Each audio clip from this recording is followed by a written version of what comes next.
Anxious attachers, especially severe anxious attachers, can be emotionally unavailable too. It's not always just avoidance that are emotionally unavailable when it comes to attachment. I know this is something that some don't want to hear, but it is reality. Emotional availability requires the ability and the willingness to empathize with the other person, to care about their wants, needs, and feelings. But it also requires the ability to connect at a deep emotional level with your partner. That means being authentic with yourself, being genuine, letting your wants, needs, and feelings be known, letting this person know who you really are deep down. Many anxious attachers had a parent that was emotionally unavailable of sorts as a child. So what they learned is the way to get love, the way to earn it, is to prove yourself worthy of the love to the emotionally unavailable partner. And this means walking on eggshells, self-abandoning, not asserting any boundaries, not letting your limits be known, not truly expressing and holding your wants and needs and feelings and desires, taking your feelings and stuffing them, taking your needs and throwing them out the window to appease this person, to avoid triggering the emotionally unavailable person who likely is either an avoidant or even worse, a narcissist.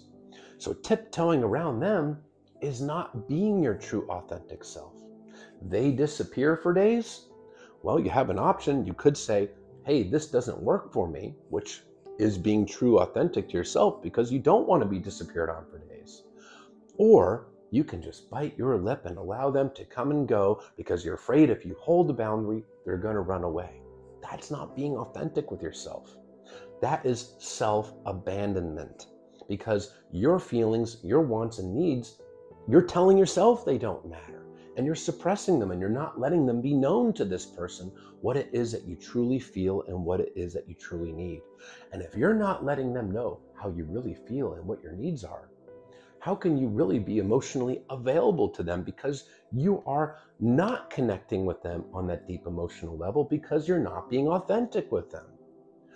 Also, when an anxious attacher gets so overwhelmed with anxiety, they can often begin to look for things to soothe themselves, to soothe their own insecurities and anxieties, seeking extra reassurance, sometimes being hyper vigilant, looking for perceived flaws in their partner to try to confirm their fears of abandonment. That is failure to empathize with the needs and the feelings of the other person, failure to empathize with their emotions, which is the opposite of emotional availability. Now, many anxious attachers, if not most, are capable of being emotionally available, but the problem is due to their own insecurities when they detect that this person is emotionally unavailable. Their instinct is to tiptoe, walk on eggshells, and cater to the feelings and needs of this person to earn their love and prevent them from running away from the relationship.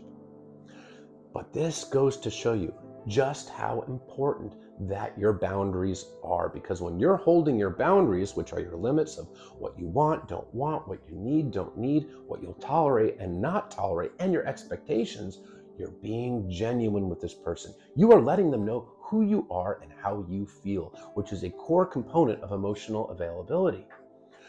Your boundaries are actually informed and created by your core values. That's how we get our boundaries. Perfect example.